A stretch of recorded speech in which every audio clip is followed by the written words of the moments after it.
Mi nombre es Raúl Montero. Tengo 65 años y el 11 de noviembre de este año mi hija Valeria me miró a los ojos durante una cena familiar que yo había preparado con tanto amor y me dijo las palabras que cambiarían mi vida para siempre. Papá, ya no aguanto más. Vos me arruinás la vida.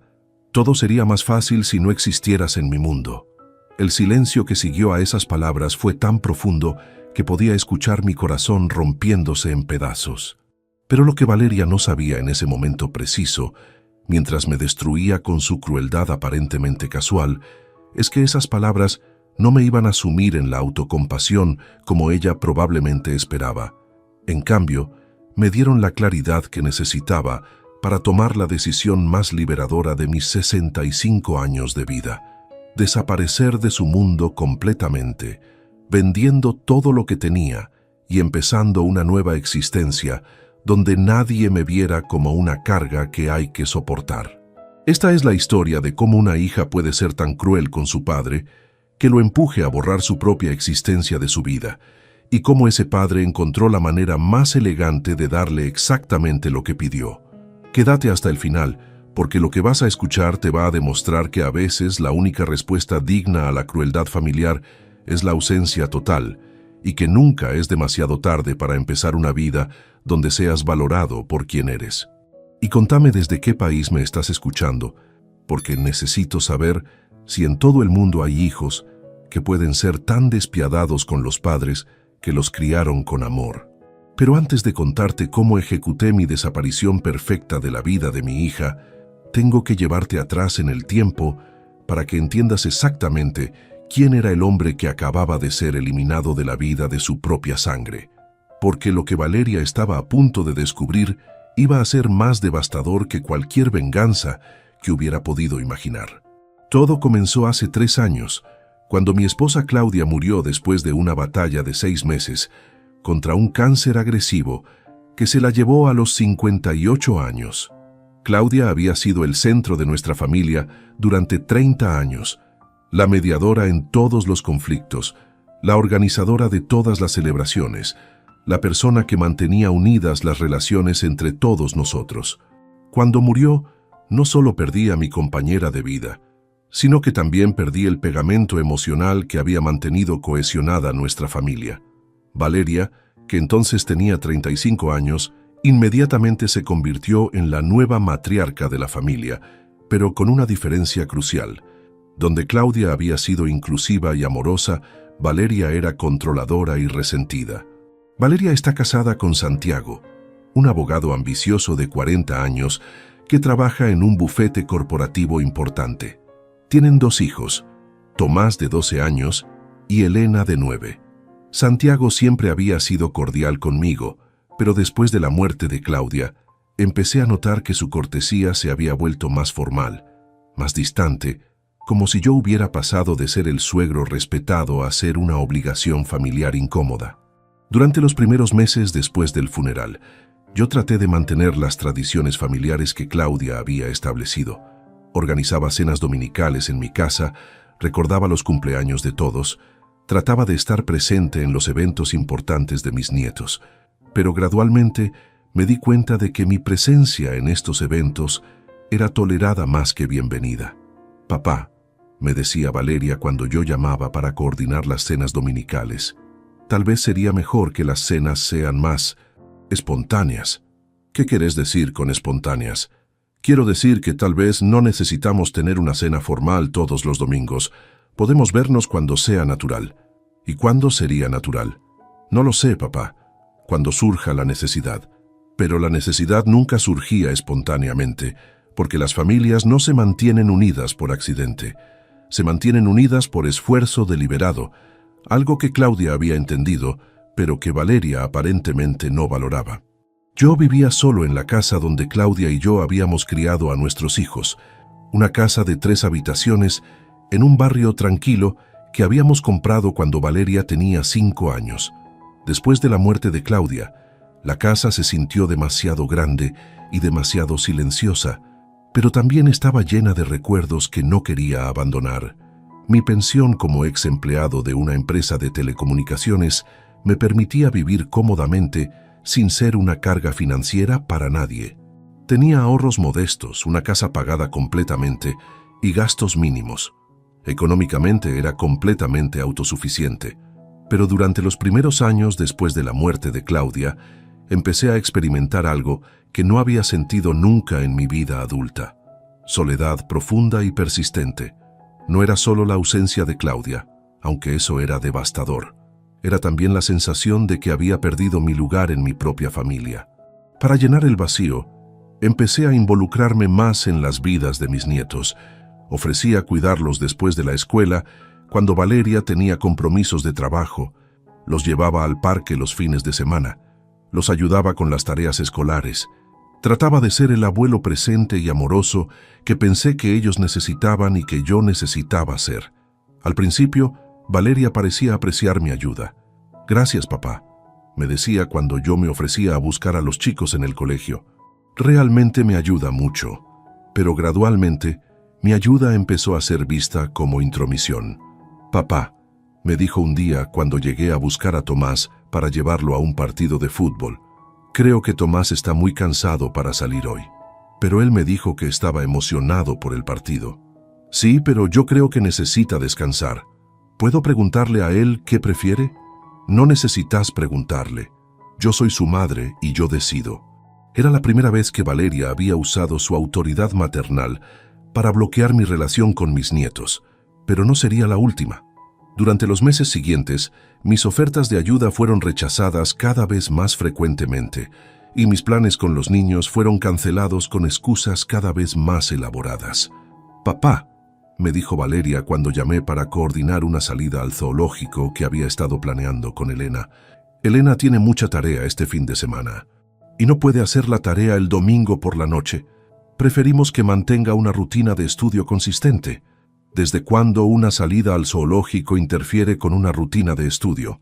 Desde que empezó a tener dificultades en matemáticas y necesita dedicar más tiempo a sus estudios. ¿Y quién decidió que tenía dificultades en matemáticas? Su maestra y nosotros. ¿Y no sería bueno preguntarle a Elena qué prefiere hacer? «Papá, nosotros somos sus padres. Nosotros decidimos qué es mejor para ella». Era una lógica impecable que efectivamente me excluía de cualquier decisión relacionada con mis nietos. Durante el segundo año después de la muerte de Claudia, la distancia entre Valeria y yo se profundizó significativamente. Las cenas dominicales se volvieron encuentros mensuales, luego encuentros trimestrales, luego reuniones ocasionales, cuando ella sentía que había pasado demasiado tiempo sin verme. Pero lo que más me dolía era la manera en que Valeria había empezado a hablarme. Usaba el tono condescendiente que se usa con niños pequeños o con personas que no son completamente competentes. «Papá», me decía cuando yo expresaba una opinión sobre política o eventos actuales, «esa información está un poco desactualizada». ¿Desactualizada cómo? Bueno, las cosas han cambiado mucho en los últimos años. Tal vez no estás al día con todos los desarrollos. «Valeria, leo 3 periódicos por día y veo las noticias todas las noches». «Sí, pero a veces los medios tradicionales no cubren toda la historia». «¿Y vos de dónde obtenés toda la historia?» «De fuentes más diversas, redes sociales, podcasts, análisis especializados». Era como si mis décadas de experiencia y educación hubieran perdido validez automáticamente cuando cumplí 60. Como si envejecer hubiera borrado mi capacidad para entender el mundo que me rodeaba. Lo mismo pasaba con decisiones prácticas sobre mi propia vida. Cuando mencioné que estaba considerando renovar la cocina de mi casa, Valeria inmediatamente cuestionó mi juicio. «Papá», me dijo, «¿estás seguro de que necesitas renovar la cocina? Es una inversión muy grande. Es mi casa y mi dinero. Si quiero renovar la cocina, puedo renovar la cocina». «Sí, pero tal vez sería mejor consultar con alguien antes de hacer gastos tan importantes». «¿Consultar con quién?» «Con nosotros. Con Santiago y conmigo. Porque tengo que consultar con ustedes sobre gastos en mi propia casa. Porque queremos asegurar que estés tomando decisiones financieras inteligentes. Y ustedes son más capaces que yo de determinar qué decisiones financieras son inteligentes para mi situación. Tenemos una perspectiva más objetiva. Más objetiva que la persona que conoce mejor su propia situación financiera. Papá, A veces las personas mayores no ven claramente todos los aspectos de decisiones complejas. Personas mayores. Valeria había empezado a categorizarme como una persona mayor que necesitaba supervisión, a pesar de que yo tenía solo 63 años en ese momento y estaba en perfecta salud física y mental. Durante el tercer año después de la muerte de Claudia, las cosas empeoraron considerablemente. Valeria empezó a incluir a Santiago en conversaciones sobre mi bienestar, como si mi bienestar fuera algo que requería consultoría externa. «Raúl», me dijo Santiago durante una visita familiar, «Valeria me contó que has estado pensando en algunos cambios en tu casa». «¿Qué cambios?» «La renovación de la cocina, y creo que también mencionaste algo sobre redecorar la sala». «Sí, ¿y cuál es el problema?» «No hay problema, pero queríamos asegurar que tengas toda la información necesaria antes de tomar decisiones importantes». «¿Qué información necesitaría?» «Información sobre costos, sobre el impacto en el valor de la propiedad, sobre si realmente necesitas hacer estos cambios». «Santiago, he sido propietario durante 30 años. Creo que entiendo los costos y beneficios de renovar mi propia casa». «Por supuesto, pero una perspectiva externa nunca está de más». «¿Y qué perspectiva externa me pueden ofrecer ustedes?» «Bueno, yo trabajo con contratos y finanzas todo el tiempo. Puedo ayudarte a evaluar si los contratistas te están dando presupuestos justos.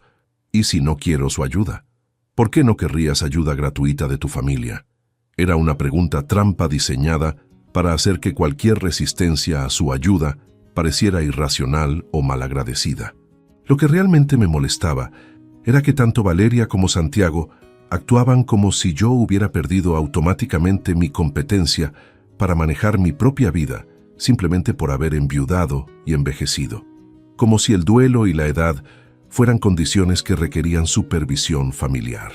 «Valeria», le dije un día cuando ella había venido a revisar cómo estaba manejando el mantenimiento de la casa, «necesito que entiendas algo muy claramente». «¿Qué cosa, papá?» «Necesito que entiendas que yo soy un adulto competente que puede tomar sus propias decisiones sobre su propia vida». «Por supuesto que sos competente, papá. Nadie está diciendo que no lo seas». «Entonces, ¿por qué me tratan como si necesitara supervisión constante?» «No te tratamos como si necesitaras supervisión. Te tratamos como si fueras nuestro padre que queremos ayudar». ¿Y cuál es la diferencia? La diferencia es la intención. La intención no importa si el resultado es el mismo. Si me tratan como incompetente, soy tratado como incompetente sin importar cuál sea la intención detrás.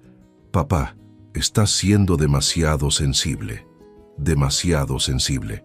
Era el diagnóstico perfecto para invalidar cualquier objeción que yo pudiera tener a la manera en que me estaban tratando. Si protestaba, era porque era demasiado sensible, no porque sus acciones fueran inapropiadas. El punto de quiebre llegó hace 6 meses, cuando decidí inscribirme en un curso de pintura en el centro comunitario.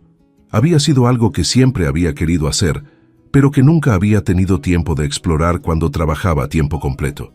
Me parecía una actividad perfecta para esta etapa de mi vida, creativa, social y completamente por placer. Cuando le conté a Valeria sobre las clases de pintura, su reacción fue inmediata y negativa. «¿Clases de pintura, papá? ¿Estás seguro de que es una buena idea?» «¿Por qué no sería una buena idea?» «Bueno, puede ser caro y tal vez no tengas talento natural para la pintura». «No estoy tratando de convertirme en Picasso, Valeria. Estoy tratando de hacer algo que me dé placer». «Sí, pero ¿no sería mejor hacer algo más práctico?» «¿Cómo qué? ¿Como ejercicio físico o clases de computación o algo que realmente te beneficie?» «¿Y por qué la pintura no me beneficiaría?» «Porque solo hice entretenimiento». «¿Y cuál es el problema con el entretenimiento?» «No hay problema. Pero a tu edad, tal vez deberías enfocarte en actividades que mantengan tu salud física y mental». «¿Y quién decidió que la pintura no mantiene la salud mental?» «Papá, no estoy tratando de controlarte. Solo quiero que uses tu tiempo sabiamente». «¿Y quién decidió que vos sos la persona indicada para determinar cómo debo usar mi tiempo?» La conversación terminó con Valeria frustrada y yo sintiéndome como un adolescente que había tenido que defender su derecho a elegir sus propias actividades extracurriculares, pero me inscribí en las clases de pintura anyway, y resultaron ser una de las mejores decisiones que había tomado en años. El instructor, un artista jubilado llamado Mario, era paciente y alentador.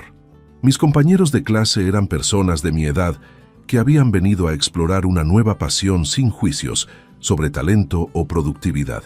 Durante las siguientes semanas, las clases de pintura se convirtieron en el momento más esperado de mi semana. No solo estaba aprendiendo una nueva habilidad, sino que también había encontrado una comunidad de personas que me veían como Raúl, el estudiante de pintura, no como Raúl, el viudo que necesitaba supervisión. ¿Cómo van las clases de pintura?, me preguntó Valeria durante una de sus visitas de inspección mensuales. Van muy bien, le respondí con entusiasmo. He pintado 3 cuadros y Mario dice que tengo buen ojo para el color. ¿Mario? El instructor. ¿Y cuánto te cuestan estas clases? $50 por mes. ¿$50 por mes? Papá, eso es $600 por año. ¿No te parece mucho dinero para un hobby? Me parece una inversión razonable en mi felicidad. Pero papá, podrías usar ese dinero para cosas más importantes. ¿Cómo qué? Como ahorros para emergencias médicas, o para mantenimiento de la casa, o para regalos para los chicos. Valeria, mis gastos médicos están cubiertos por mi seguro. La casa no necesita mantenimiento mayor, y los chicos reciben regalos generosos en Navidades y cumpleaños. Sí, pero nunca se sabe qué gastos inesperados pueden surgir. Exacto, nunca se sabe qué puede pasar. Por eso es importante disfrutar la vida mientras se puede. Pero papá, a tu edad es importante ser más conservador con el dinero. ¿A mi edad? Valeria, tengo 64 años, no 94. Lo sé, pero los gastos médicos aumentan con la edad y tal vez necesites ayuda doméstica en el futuro ¿Y qué? ¿Tengo que vivir como un monje anticipando gastos futuros que tal vez nunca materializarán? No como un monje, pero sí con más prudencia.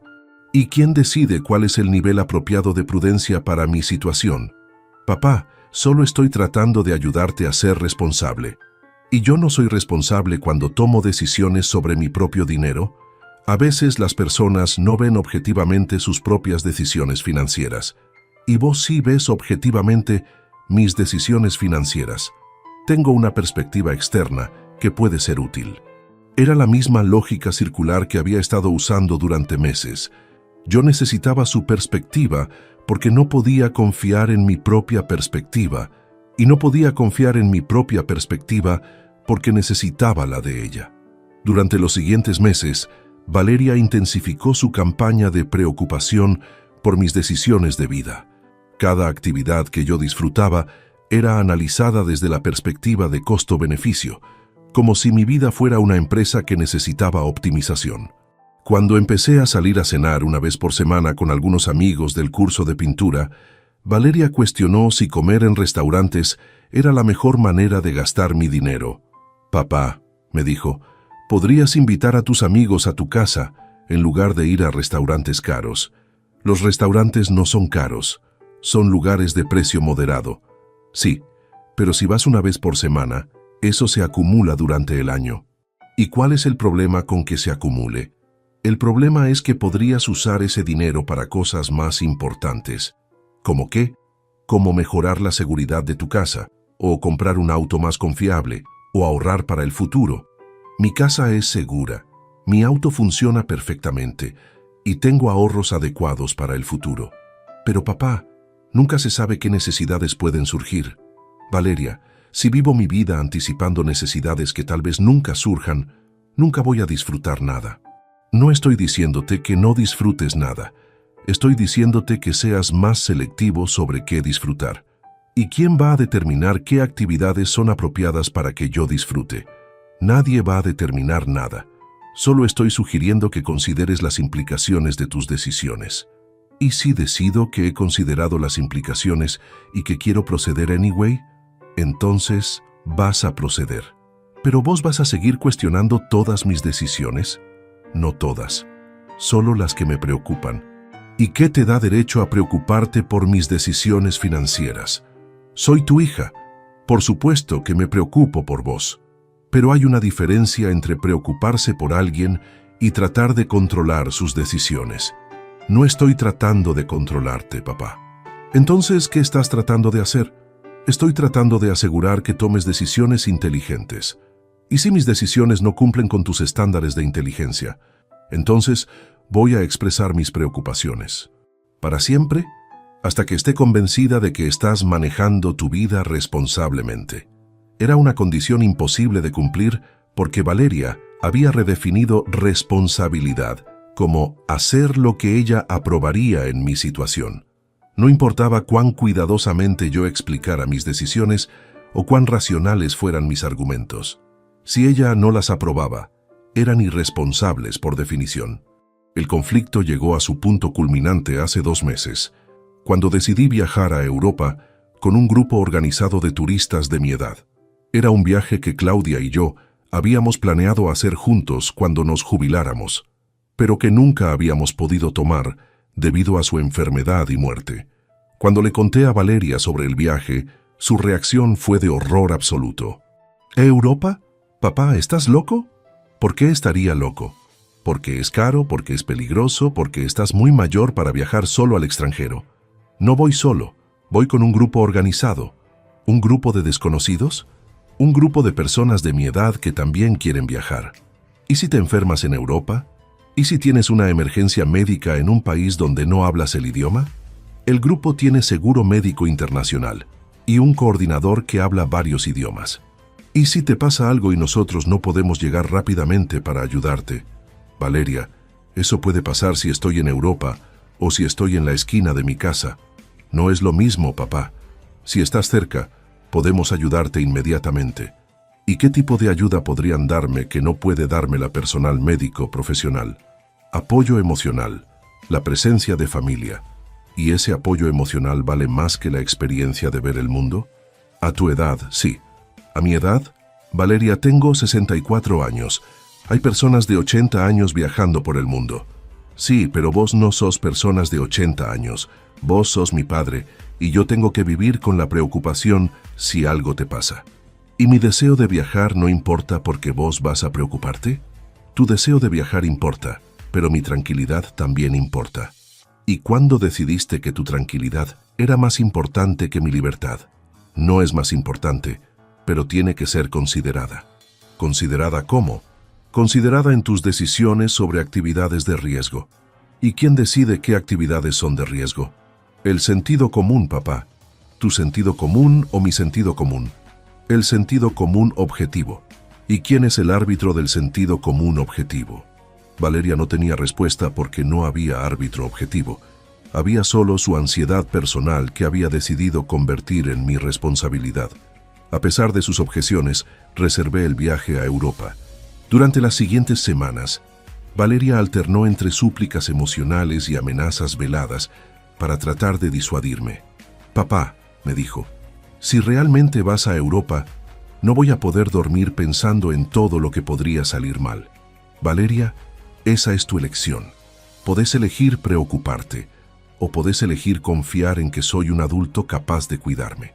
Pero, ¿y si algo realmente sale mal? Entonces, algo va a salir mal. Pero eso no es razón para no vivir mi vida. ¿Y cómo se supone que yo maneje la ansiedad?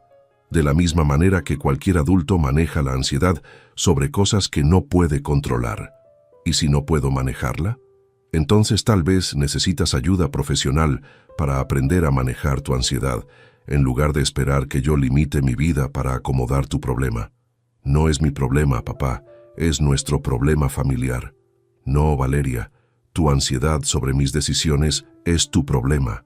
Mi responsabilidad es vivir mi vida de la manera que considere apropiada. Incluso si eso nos lastima a nosotros, ¿cómo te lastima a vos que yo viaje a Europa? Me lastima porque me preocupo por vos. ¿Y no te das cuenta de que convertir tu preocupación en mi restricción es una forma de manipulación emocional? No estoy manipulando a nadie. Estoy expresando mis sentimientos legítimos. Tus sentimientos son legítimos, pero tu expectativa de que yo cambie mi comportamiento para acomodar tus sentimientos no es legítima. ¿Entonces no te importa cómo me siento? Me importa cómo te sientes, pero no me importa más que mi propia autonomía. ¿Tu autonomía es más importante que tu familia? Mi autonomía es la base de mi capacidad de ser un miembro saludable de mi familia. ¿Y si nosotros no vemos las cosas de esa manera? Entonces, ustedes van a tener que decidir si pueden aceptar mi autonomía o si prefieren tener una relación con una versión controlada de mí que existe solo para acomodar sus ansiedades. Esa conversación marcó el comienzo del final de mi relación con Valeria. Durante las siguientes semanas, sus llamadas se volvieron menos frecuentes y más tensas. Sus visitas se convirtieron en sesiones de evaluación, donde ella buscaba evidencia de que yo estaba tomando decisiones irresponsables que validaran sus preocupaciones. Viajé a Europa en septiembre y fue una experiencia transformadora. Durante 2 semanas fui solo Raúl el turista, no Raúl el viudo que necesitaba supervisión. Visité museos, probé comidas nuevas, conocí personas interesantes y recordé cómo se sentía ser dueño completo de mi tiempo y mis decisiones. Cuando regresé, tenía una perspectiva completamente nueva sobre mi vida y mis relaciones. Me di cuenta de que había estado permitiendo que la ansiedad de Valeria definiera los límites de mi existencia y que eso no era sostenible ni saludable para ninguno de los dos. ¿Cómo estuvo el viaje?, me preguntó Valeria cuando me llamó 2 días después de mi regreso. Estuvo fantástico, le respondí con entusiasmo. Fue exactamente lo que necesitaba. ¿No tuviste ningún problema? Ningún problema serio. Perdí mi equipaje por un día en París, pero el tour operador me ayudó a resolver todo. ¿Ves? Te dije que algo iba a salir mal. Valeria, perder equipaje por un día no es algo que salió mal. Es una inconveniencia menor que se resolvió fácilmente. Pero podría haber sido algo peor. Cualquier cosa podría haber sido algo peor. Esa no es forma de vivir la vida. ¿Y si hubiera sido algo realmente serio? Entonces habría sido algo realmente serio y lo habríamos manejado cuando pasara. ¿No te da miedo pensar en lo que podría haber pasado? No, me da alegría pensar en todo lo hermoso que sí pasó. Era evidente que Valeria había esperado que yo regresara de Europa validando sus preocupaciones, tal vez con historias de dificultades que probaran que había tenido razón al oponerse al viaje. En lugar de eso, regresé con confianza renovada en mi capacidad para manejar mi propia vida. Durante los siguientes meses, la distancia entre nosotros se profundizó. Valeria dejó de fingir que sus objeciones a mis decisiones eran por mi bien y empezó a ser más directa sobre el hecho de que mis elecciones la incomodaban personalmente. «Papá», me dijo durante una de nuestras conversaciones cada vez más raras, «necesito que entiendas que tus decisiones nos afectan a todos nosotros». ¿Cómo los afectan? Nos obligan a preocuparnos constantemente. Santiago no puede concentrarse en el trabajo porque está pensando en qué nueva aventura riesgosa vas a emprender. Los chicos preguntan por qué el abuelo hace cosas peligrosas. ¿Los chicos realmente preguntan eso? ¿O vos les decís que lo que hago es peligroso? Ellos se dan cuenta solos cuando ven lo preocupados que estamos. Y no se les ocurrió que tal vez el problema no son mis actividades, sino su nivel de preocupación sobre actividades normales. No son actividades normales para una persona de tu edad. ¿Según quién? Según nosotros. ¿Y quién decidió que ustedes tienen autoridad para determinar qué actividades son apropiadas para mi edad? Nadie decidió eso. Es obvio. No es obvio para mí. Para mí es obvio que tengo derecho a decidir cómo vivir mi vida mientras sea mentalmente competente y financieramente independiente. ¿Y si nosotros no estamos de acuerdo con tus decisiones? Entonces, ustedes van a tener que aprender a estar en desacuerdo sin convertir su desacuerdo en mi problema. ¿Y si no podemos hacer eso? Entonces van a tener que decidir si pueden aceptar mi autonomía o si prefieren no tener relación conmigo. ¿Nos estás dando un ultimátum? No les estoy dando un ultimátum. Les estoy explicando la realidad. Yo voy a seguir viviendo mi vida según mis propias decisiones. Ustedes pueden elegir ser parte de esa vida o no ser parte de esa vida. ¿Y si elegimos no ser parte? Entonces van a vivir sin la carga de preocuparse por mis decisiones, que es aparentemente lo que realmente quieren. Esa conversación fue la última vez que hablamos abiertamente sobre nuestras diferencias. Durante las siguientes semanas, Valeria se retiró gradualmente de mi vida. Las llamadas se detuvieron, Las visitas cesaron y cuando yo traté de contactar a mis nietos directamente, me enteré de que se les había dicho que el abuelo estaba pasando por una fase difícil y que era mejor darle espacio. Fue entonces cuando tomé la decisión de organizar una cena familiar que sería mi último intento de reconciliación. Planifiqué todo cuidadosamente.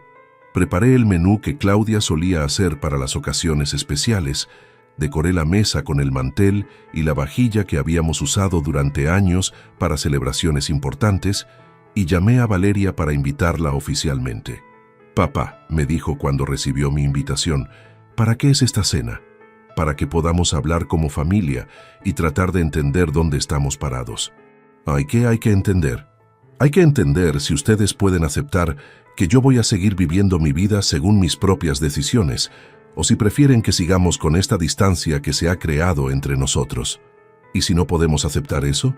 Entonces al menos vamos a tener una conversación honesta al respecto. Valeria aceptó venir a la cena trayendo a Santiago y a los niños. Cuando llegaron el 11 de noviembre, yo había preparado todo con el mismo amor y cuidado que Claudia había puesto en nuestras celebraciones familiares durante décadas. La cena comenzó cordialmente. Los niños estaban contentos de ver al abuelo. Santiago fue educado como siempre, y Valeria parecía estar haciendo un esfuerzo por mantener un ambiente agradable. Pero cuando llegó el momento del postre, cuando tradicionalmente nuestra familia tenía conversaciones más profundas, decidí abordar directamente la situación que habíamos estado evitando. «Valeria», le dije, «quiero que hablemos honestamente sobre lo que ha estado pasando entre nosotros durante los últimos meses». «¿Qué querés decir?» «Quiero decir que hablemos sobre por qué te molestan tanto mis decisiones de vida y qué podemos hacer para resolver esta tensión». «Papá, no hay tensión. Valeria, hace 2 meses que no hablamos. Has evitado mis llamadas, has cancelado visitas y les has dicho a los chicos que no me contacten directamente. Si eso no es tensión, ¿qué es? Es espacio. Te estamos dando espacio para que reflexiones sobre algunas de tus decisiones recientes». «¿Y qué decisiones necesito reflexionar? El viaje a Europa, las clases de pintura, las cenas costosas, todas esas actividades que nos preocupan. Y después de reflexionar, ¿qué se supone que debo hacer? Se supone que debes reconocer que tal vez no están siendo las mejores decisiones para alguien en tu situación». «¿Y cuál es mi situación exactamente?» «Sos una persona mayor, viuda, que vive sola y que necesita ser más cuidadosa con sus decisiones». «¿Y quién decidió que necesito ser más cuidadoso?» «Es obvio, papá. A medida que envejecemos, tenemos que ser más prudentes». «¿Y quién define qué nivel de prudencia es apropiado?» Santiago intervino en la conversación. «Raúl, creo que lo que Valeria está tratando de decir es que tus decisiones nos preocupan porque te amamos. ¿Y su amor por mí les da derecho a controlar mis decisiones?» «No se trata de controlar, se trata de expresar preocupación legítima». «¿Y cuál es la diferencia práctica entre expresar preocupación legítima y tratar de controlar?» «La diferencia es la intención». «Santiago, la intención no cambia el impacto. Si ustedes expresan desaprobación cada vez que tomo una decisión que no les gusta, el impacto es control, sin importar cuál sea la intención». «Pero papá», intervino Valeria, ¿no entendés que nos preocupamos porque te amamos? Entiendo que se preocupan, pero no entiendo por qué su preocupación tiene que convertirse en mi restricción. Porque somos una familia. Las decisiones de un miembro de la familia afectan a todos los demás miembros. ¿Y eso significa que todos los miembros de la familia tienen veto sobre las decisiones de todos los demás miembros? Significa que todos los miembros de la familia tienen derecho a expresar sus preocupaciones. Y después de expresar sus preocupaciones, ¿qué pasa si yo decido proceder anyway? Entonces tenemos que vivir con las consecuencias de tus decisiones. ¿Qué consecuencias? La preocupación constante, la ansiedad, el miedo de que algo te pase. Y esas consecuencias son mi responsabilidad o la responsabilidad de ustedes. Son consecuencias naturales de amar a alguien que toma decisiones riesgosas. O son consecuencias de tener ansiedades excesivas sobre actividades normales. No son ansiedades excesivas, papá, son preocupaciones racionales. ¿Según quién? Según cualquier persona que te ame. Y si yo no estoy de acuerdo con que son preocupaciones racionales, entonces estás siendo irrazonable. ¿O ustedes están siendo controladores? La conversación estaba escalando y los niños empezaron a verse incómodos. Tomás y Elena habían dejado de comer y nos miraban con expresiones de confusión y preocupación. Valeria, le dije, tal vez deberíamos continuar esta conversación sin los chicos. No, me respondió con una firmeza que me sorprendió. Los chicos son parte de esta familia y tienen derecho a entender lo que está pasando. ¿Entender qué exactamente? Entender por qué su abuelo está siendo tan difícil últimamente. Esas palabras me golpearon como un puñetazo. Valeria había convertido nuestra discusión sobre mi autonomía en una narrativa donde yo era el problema, el miembro difícil de la familia que estaba causando problemas para todos los demás. ¿Difícil?, le pregunté. ¿Cómo estoy siendo difícil? Estás siendo difícil porque no querés escuchar nuestras preocupaciones. Estoy escuchando sus preocupaciones. Simplemente no estoy de acuerdo con que sus preocupaciones justifiquen cambios en mi comportamiento. ¿Y eso no te parece egoísta? ¿Me parece egoísta vivir mi vida según mis propias decisiones? No. ¿No te parece egoísta preocupar a tu familia innecesariamente? ¿Innecesariamente? Valeria, yo no les estoy pidiendo que se preocupen. Su preocupación es su elección. No es una elección cuando vos haces cosas que sabes que nos van a preocupar. Entonces mi responsabilidad es evitar cualquier actividad que pueda generarles ansiedad. Tu responsabilidad es considerar cómo tus acciones afectan a las personas que te aman. ¿Y mi derecho a vivir mi vida como yo considere apropiado? Tu derecho termina donde comienzan nuestros sentimientos. Esa frase me dejó sin palabras por un momento. Valeria acababa de articular perfectamente la lógica que había estado usando durante meses. Mis derechos como adulto independiente terminaban donde comenzaban sus sentimientos como hija preocupada. Valeria, le dije cuando recuperé mi voz, ¿realmente crees que mis derechos terminan donde comienzan tus sentimientos? Creo que en una familia todos tenemos que considerar los sentimientos de los demás. Y si mis sentimientos incluyen el deseo de autonomía y libertad, entonces tenés que balancear tus sentimientos con los nuestros. ¿Y quién decide cómo se hace ese balance? Se hace a través de la comunicación y el compromiso. ¿Y si después de la comunicación seguimos en desacuerdo? Entonces el miembro de la familia que está causando el problema tiene que ceder. ¿Y quién decide quién está causando el problema? Es obvio quién está causando el problema. ¿Es obvio para quién? Es obvio para cualquier persona razonable. Era una lógica perfectamente circular. Yo estaba causando el problema porque mi comportamiento los preocupaba y estaba causando el problema, obviamente, porque cualquier persona razonable podría ver que los estaba preocupando. Fue en ese momento que algo se rompió dentro de mí. Me di cuenta de que Valeria realmente creía que tenía derecho a controlar mi vida para proteger sus propios sentimientos, y que consideraba cualquier resistencia a ese control como evidencia de que yo era irrazonable, egoísta y problemático. Valeria, le dije con una calma que me sorprendió incluso a mí, tengo una pregunta muy importante para hacerte. ¿Qué pregunta? ¿Vos realmente querés que yo sea feliz? Por supuesto que quiero que seas feliz. ¿Querés que sea feliz según mi definición de felicidad o según tu definición de lo que debería hacerme feliz? Quiero que seas feliz de maneras que no lastimen a tu familia. ¿Y si mi felicidad requiere hacer cosas que ustedes consideran preocupantes? Entonces tenés que encontrar otras maneras de ser feliz. ¿Y si no puedo encontrar otras maneras de ser feliz? Entonces tenés que aceptar un nivel menor de felicidad personal por el bien de la familia. ¿Y eso te parece justo? Me parece lo que hace cualquier padre responsable. Incluso después de haber criado a sus hijos y cumplido con todas sus responsabilidades parentales. Las responsabilidades parentales nunca terminan. ¿Y mis derechos como individuo? Siguen existiendo dentro de los límites de tus responsabilidades familiares. ¿Y quién define esos límites? Los define la familia. ¿Y si yo no estoy de acuerdo con esos límites? Entonces sos un padre egoísta. En ese momento, mirando a mi hija a los ojos, me di cuenta de que habíamos llegado al final de nuestro camino como familia. Valeria Había construido una ideología perfecta, donde mi autonomía personal era una amenaza a su bienestar emocional, y donde cualquier resistencia a su control era evidencia de mi egoísmo. Pero lo que vino después fue peor que cualquier cosa que había dicho hasta ese momento. Valeria se dirigió a sus hijos, que habían estado escuchando toda la conversación con ojos cada vez más grandes. «Chicos», les dijo con voz firme, «quiero que entiendan algo muy importante sobre lo que acaban de escuchar». «¿Qué cosa, mamá?», preguntó Tomás. «Quiero que entiendan que a veces los abuelos se vuelven difíciles cuando envejecen. No es su culpa, pero puede ser muy duro para las familias». «¿Qué quieres decir con difíciles?», preguntó Elena.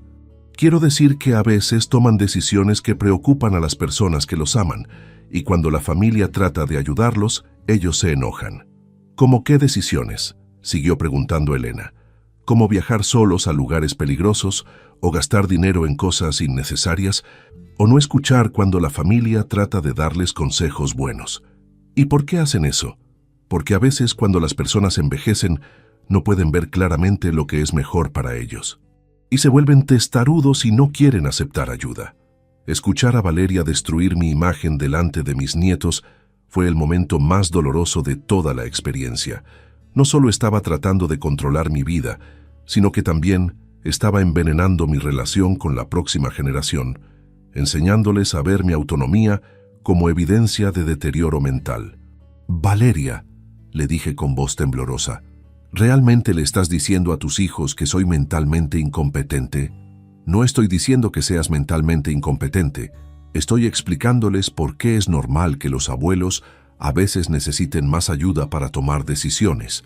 ¿Y quién decidió que necesito ayuda para tomar decisiones? Es obvio que la necesitas. ¿Obvio para quién? Obvio para cualquier persona que te ame y vea las decisiones que estás tomando. ¿Y mis décadas de experiencia tomando decisiones exitosas? Eso era antes. Las cosas cambian cuando uno envejece. ¿Qué cosas específicamente han cambiado en mi caso? Tu juicio se ha vuelto menos confiable. ¿Basándose en qué evidencia? Basándose en las decisiones que has estado tomando últimamente. ¿Y cuáles de esas decisiones han resultado en consecuencias negativas? Todavía no han resultado en consecuencias negativas, pero podrían resultar. ¿Y esa posibilidad justifica que ustedes tomen control de mi vida? Justifica que expresemos nuestras preocupaciones. ¿Y cuando expreso mis desacuerdos con sus preocupaciones? Eso demuestra que tu juicio está comprometido. Era una trampa lógica perfecta. Cualquier decisión que ella desaprobara era evidencia de juicio comprometido y cualquier resistencia a su desaprobación era evidencia adicional de juicio comprometido. Fue entonces que Valeria pronunció las palabras que terminarían nuestra relación para siempre. Se dirigió directamente a mí, pero hablando lo suficientemente fuerte como para que todos en la mesa la escucharan claramente. «Papá», me dijo con una frialdad que me congeló la sangre, «ya no aguanto más. Vos me arruinás la vida. Todo sería más fácil si no existieras en mi mundo». El silencio que siguió fue tan profundo que podía escuchar el tic-tac del reloj de pared que Claudia había comprado años atrás. Los niños se quedaron petrificados. Santiago miró su plato como si fuera lo más interesante del mundo, y yo sentí como si hubiera recibido un golpe físico en el pecho. «¿Qué dijiste?», le pregunté, pensando que tal vez había escuchado mal. «¿Dijiste que sería más fácil si yo no existiera en tu mundo?». «Sí», me respondió sin pestañear. «Sería más fácil si no tuviera que preocuparme constantemente por las decisiones irresponsables que tomás. ¿Y la solución es que yo deje de existir en tu mundo? La solución es que aceptes que ya no podés tomar decisiones importantes sin consultar con tu familia. ¿Y si no acepto eso? Entonces vas a seguir arruinándome la vida». «¿Cómo te arruino la vida exactamente?». «Me arruinás la vida porque me obligás a preocuparme constantemente, porque me haces sentir como una mala hija cuando no puedo controlarte, porque me pones en la posición imposible de tener que elegir entre tu felicidad y mi tranquilidad. Y elegiste tu tranquilidad, elegí tratar de salvarte de vos mismo. ¿Y si no quiero ser salvado de mí mismo? Entonces, sos un padre egoísta que no piensa en las consecuencias de sus acciones para su familia». En ese momento, Mirando a mi hija a los ojos, tomé la decisión más liberadora de mi vida. Si ella realmente creía que todo sería más fácil si yo no existiera en su mundo, entonces le iba a dar exactamente lo que había pedido. Valeria, le dije levantándome de la mesa, gracias por ser tan honesta conmigo. ¿Gracias por qué? Gracias por decirme claramente que tu vida sería más fácil si yo no existiera en tu mundo. Papá, estás malinterpretando lo que dije. No estoy malinterpretando nada. Dijiste exactamente lo que pensás. ¿Y sabes qué? Tenés razón. Tengo razón sobre qué.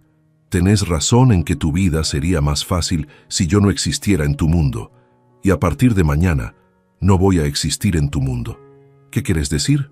Quiero decir que vas a tener exactamente lo que pediste. Una vida sin la carga de preocuparte por mí. Papá, estás siendo dramático. No estoy siendo dramático, estoy siendo práctico. Salí del comedor sin decir otra palabra. Fui a mi habitación y empecé a hacer las llamadas que cambiarían mi vida para siempre. Esa noche, después de que Valeria y su familia se fueran de mi casa sintiéndose confundidos y tal vez un poco culpables, yo ya había tomado la decisión irrevocable de desaparecer de sus vidas completamente. No era una decisión emocional basada en enojo, aunque ciertamente estaba herido. Era una decisión práctica basada en claridad. Valeria había articulado perfectamente cómo se sentía sobre mi presencia en su vida. Era una carga que hacía su existencia más difícil, y yo había decidido eliminar esa carga de su vida para siempre. Durante las siguientes 3 semanas, ejecuté meticulosamente mi plan de desaparición. Contraté una empresa de mudanzas para empacar y almacenar todas mis pertenencias personales. Puse mi casa en venta con una inmobiliaria que prometía una venta rápida. Cerré todas mis cuentas locales y transferí mis fondos a un banco en otra ciudad. Cancelé todos mis servicios y suscripciones locales. También hice algo que sabía que iba a sorprender a todos. Doné la mayoría de mis muebles y objetos de valor a organizaciones benéficas locales.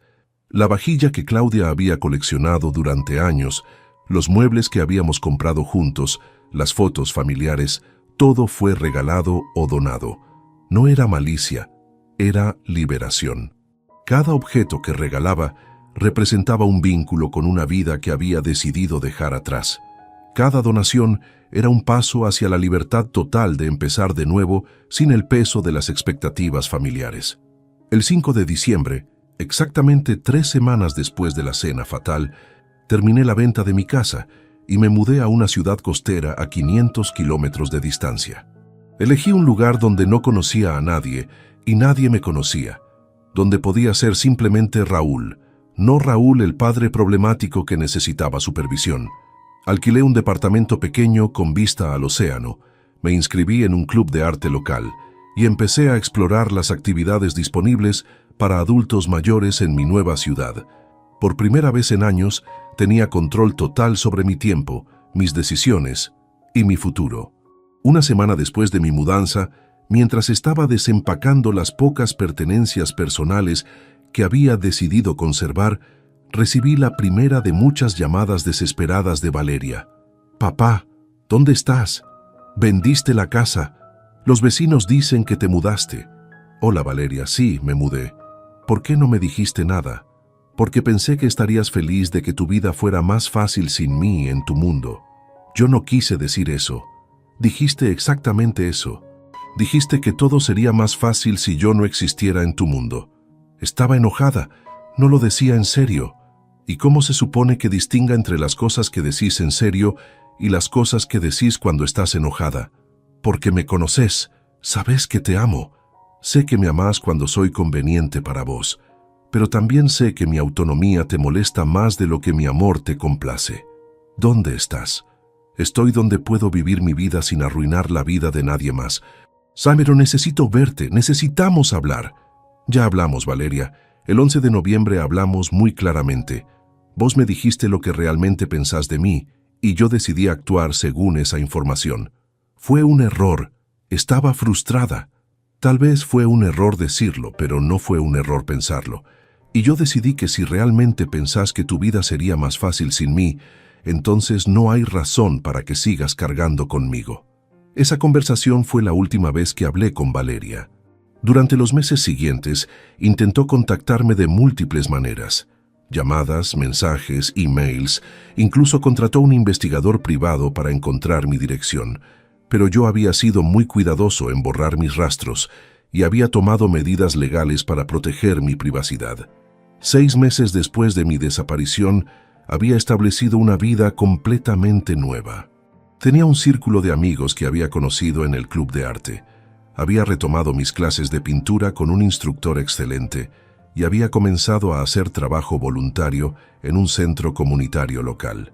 «Raúl», me dijo un día Carmen, una amiga que había hecho en el club de arte, «¿tenés familia?» «Tenía familia», le respondí. «Ahora tengo libertad». «¿Qué pasó?» «Mi hija decidió que mi autonomía era una amenaza a su tranquilidad. Yo decidí que su tranquilidad no era mi responsabilidad». «¿Y no los extrañas?» «Extraño la idea de tener una familia que me respete, pero esa familia nunca existió realmente». Era verdad. Durante años había estado tratando de mantener una relación con una hija que fundamentalmente no respetaba mi derecho a vivir mi vida según mis propias decisiones. Alejarme de esa relación no había sido perder algo real. Había sido dejar de fingir que algo real existía. Un año después de mi desaparición, recibí una carta que alguien había logrado hacer llegar a mi dirección nueva. Era de Tomás, mi nieto mayor, que ahora tenía 13 años. «Querido abuelo», decía la carta, «mamá dice que te fuiste porque estás enojado con nosotros. Yo no entiendo por qué te fuiste, pero espero que estés bien. Te extraño mucho y espero que algún día puedas volver. Te amo, Tomás». Leer esa carta me rompió el corazón, pero también me confirmó que había tomado la decisión correcta. Tomás había sido influenciado por la versión de los eventos que Valeria le había contado, una versión donde yo era el problema, y mi partida era un acto de enojo irracional. Escribí una respuesta que nunca envié, pero que me ayudó a procesar mis sentimientos. «Querido Tomás, no me fui porque estoy enojado con ustedes. Me fui porque tu mamá y yo teníamos ideas muy diferentes sobre cómo debería vivir mi vida. Ella creía que tenía derecho a controlar mis decisiones para proteger sus propios sentimientos. Yo creía que tenía derecho a vivir según mis propias decisiones mientras fuera mentalmente competente e independiente económicamente. No pudimos resolver esa diferencia, así que decidí irme para que ella pudiera ser feliz sin la carga de preocuparse por mí. No fue una decisión fácil, pero fue la decisión correcta para ambos. Te amo mucho, pero amar a alguien a veces significa alejarse cuando tu presencia les causa más dolor que alegría. Ahora, 2 años después de mi desaparición, puedo decir que fue la mejor decisión que he tomado en mi vida adulta. Vivo en una ciudad hermosa donde nadie cuestiona mis decisiones, donde nadie me trata como un problema que hay que resolver, donde nadie considera mi autonomía como una amenaza a su bienestar. He viajado a 3 países diferentes. He tomado clases de cerámica, además de pintura. He hecho amigos genuinos que me conocieron como el hombre que soy ahora, no como el padre problemático que era antes. He encontrado una paz y una satisfacción que no había experimentado en años. ¿Extraño a mis nietos? Por supuesto. Extraño los buenos momentos que tuve con Valeria antes de que decidiera controlar mi vida. Sí, pero extraño más la libertad que habría perdido si hubiera permitido que su ansiedad definiera los límites de mi existencia. A vos que me estás escuchando, quiero compartir la lección más importante que aprendí de esta experiencia. Tu vida te pertenece hasta el día que te mueras, sin importar lo que otros piensen sobre tu capacidad para manejarla. Nadie, ni siquiera tu familia, tiene derecho a convertir sus ansiedades sobre tus decisiones en tus restricciones. Mi consejo es este: si alguien en tu vida te dice que tu autonomía arruina su vida, créeles. Y entonces decidí si querés seguir arruinando su vida con tu presencia, o si preferís darles el regalo de tu ausencia. No tengas miedo de alejarte de relaciones que requieren que renuncies a partes fundamentales de quien sos para mantener la paz. No tengas miedo de empezar de nuevo, incluso si eso significa perder conexiones que valoras. La libertad personal no es negociable. Tu derecho a vivir tu vida según tus propias decisiones No expira cuando te haces mayor o cuando otros se preocupan por vos. Contame desde qué país me estás escuchando y contame si esta historia te hizo reflexionar sobre las relaciones en tu propia vida. Porque todos merecemos vivir libres de control, disfrazado de amor, sin importar quién esté tratando de ejercer ese control. Mi historia no tiene un final feliz en el sentido tradicional. No me reconcilié con mi hija, no volví a mi casa, no recuperé las relaciones que perdí, pero tiene un final satisfactorio. Tengo control total sobre mi vida y nadie puede decirme que mi autonomía arruina sus vidas porque no estoy en sus vidas. Porque al final del día es mejor vivir libre y solo que acompañado pero controlado. Y esa es una lección que puede salvarte de años de vida limitada por las ansiedades de otros.